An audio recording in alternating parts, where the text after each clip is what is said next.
It's not pretty, but this is the viewpoint, and this is my point of view from when I wrote the track we're talking about today, Push My Swing.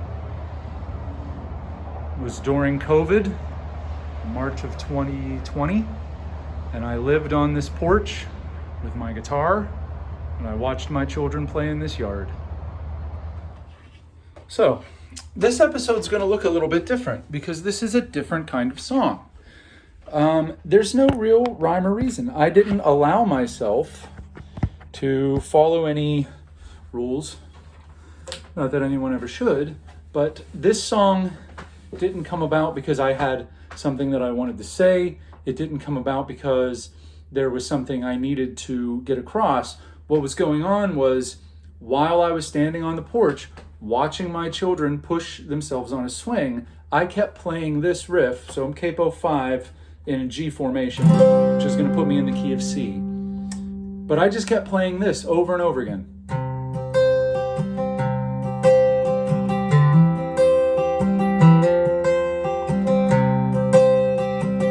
Just this, constantly. And what I realized was my shoulders were relaxing and my chest wasn't feeling so tight for the first time in a long time. I had no idea what I was going to make of this song. All I knew is that it made me feel good here. And so I knew it was worth exploring. So endlessly.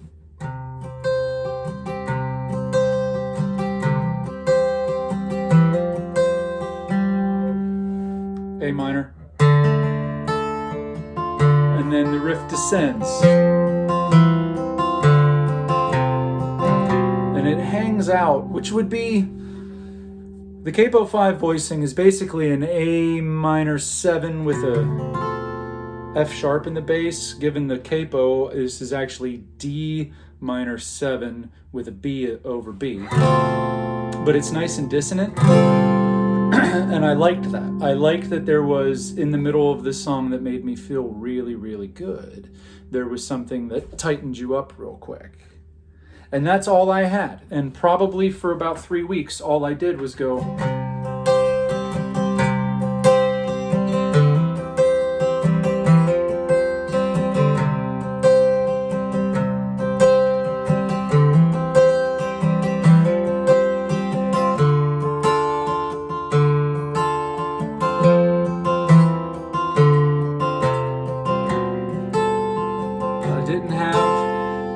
One of the things that's interesting to me about this song is I don't know if you could call one section a chorus or if you would call it a bridge. Because there, to me, I'm sure someone in the world can explain it and go, no, because of this movement and then because of that movement, this is your A and your B and this is one hook and then this is a chorus. So, but I that was all I had. It wasn't until probably a month later where I added the E minor change.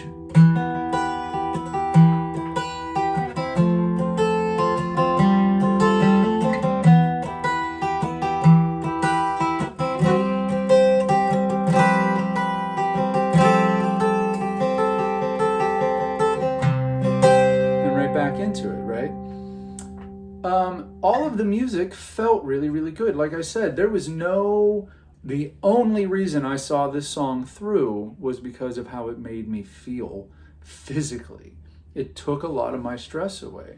So I started to think about where I was when I was writing it, which I showed you was on the porch, and I was watching the girls try to learn how to push each other on a swing, and it just came to me and went, push my swing.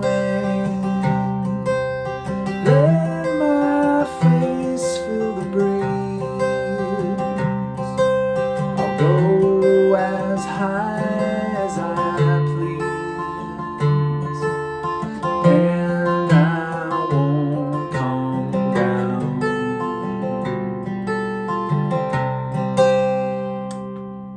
And that all happened very organically, and it was very real to my life. It was what was going on in front of me.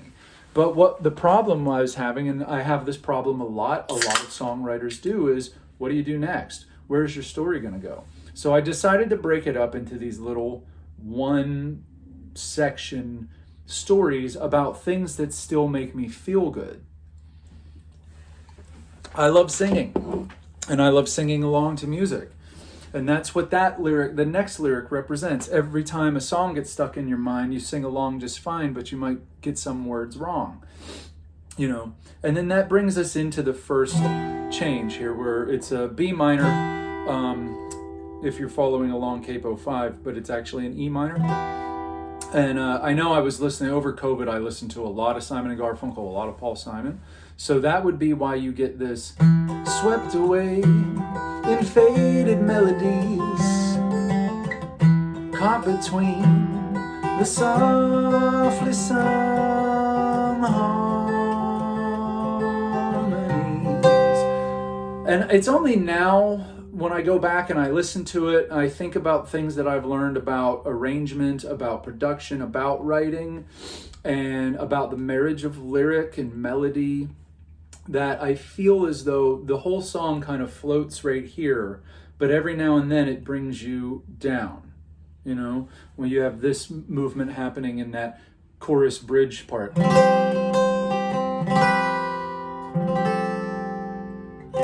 then we come back home. So you still have to fall back home, right?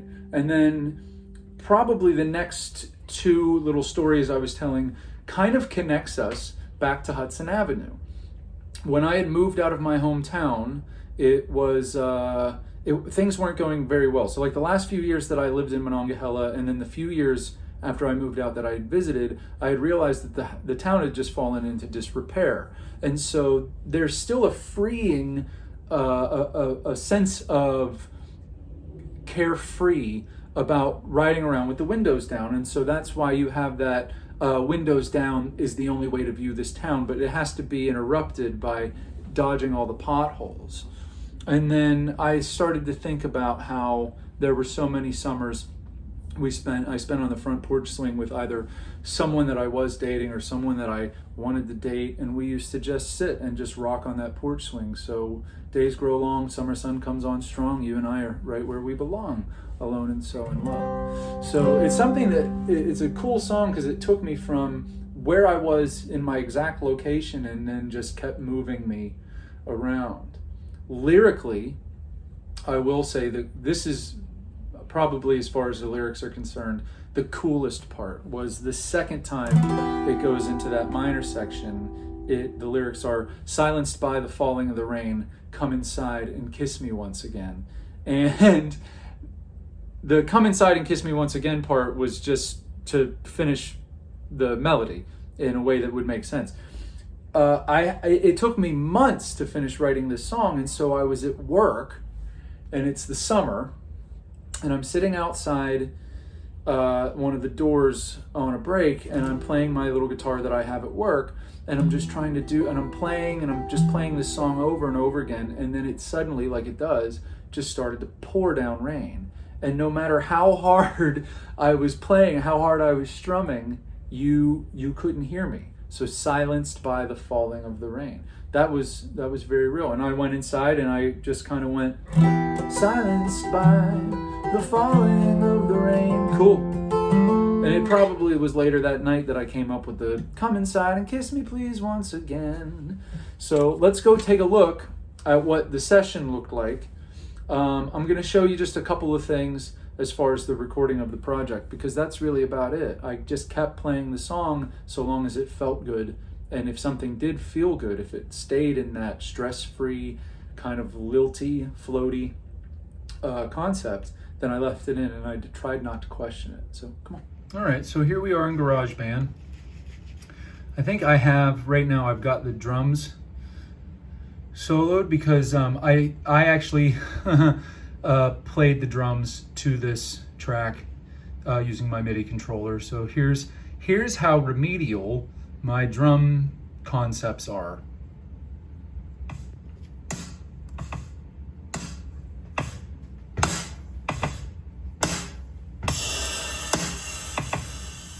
But again, we're not talking about a complicated song. There's the bass, follows the guitar part.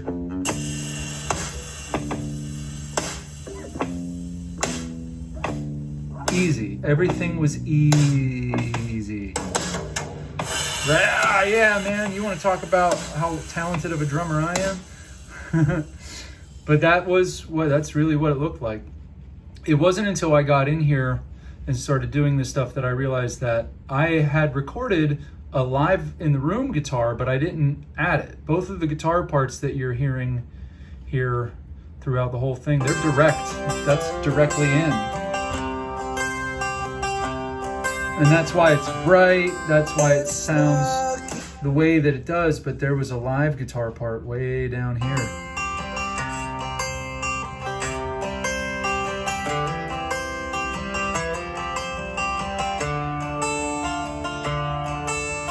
Man, that sounds so much better to me. Well, maybe I'll just have to remaster. When I remaster the project, I'll do it. There is oh, look, there's an electric piano that was added. That's right, that comes in. What are you sounding like? It's chimey. Simple triads. This is song. Woo!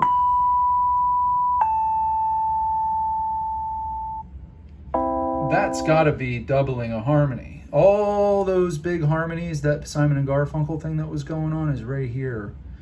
So let's see what that sounds like. This is all of the softly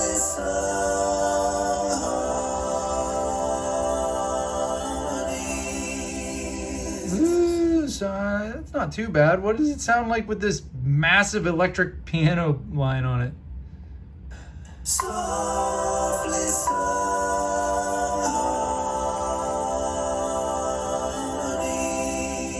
Huh. Interesting. Very, very interesting. Yeah, I tried very hard not to complicate this whole process. On the out here, when it comes out of the second part, there's all these guitar parts that happen. Let's hear what they sound like on their own.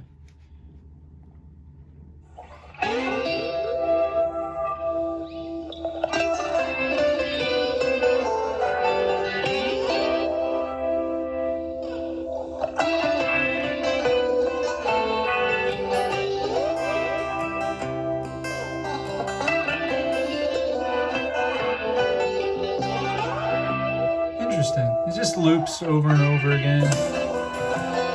Brings you to the end. Thinking back on it now, I probably repeated the phrase push my swing over and over again on the out, because that was what my life was for those months that we were all in quarantine. Was just every single time the girls, hey, can you come push me on the swing? Dad, come push me on the swing. Push me on the swing. If you're pushing her on the swing, you got to push me on the swing. So I guess maybe it's like back in the depths of my mind, it's there. So I don't know. That's Push My Swing, track 2, Hudson Avenue.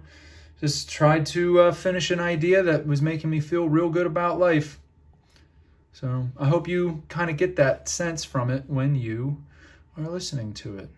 Got a long way to go here, guys. See you next time.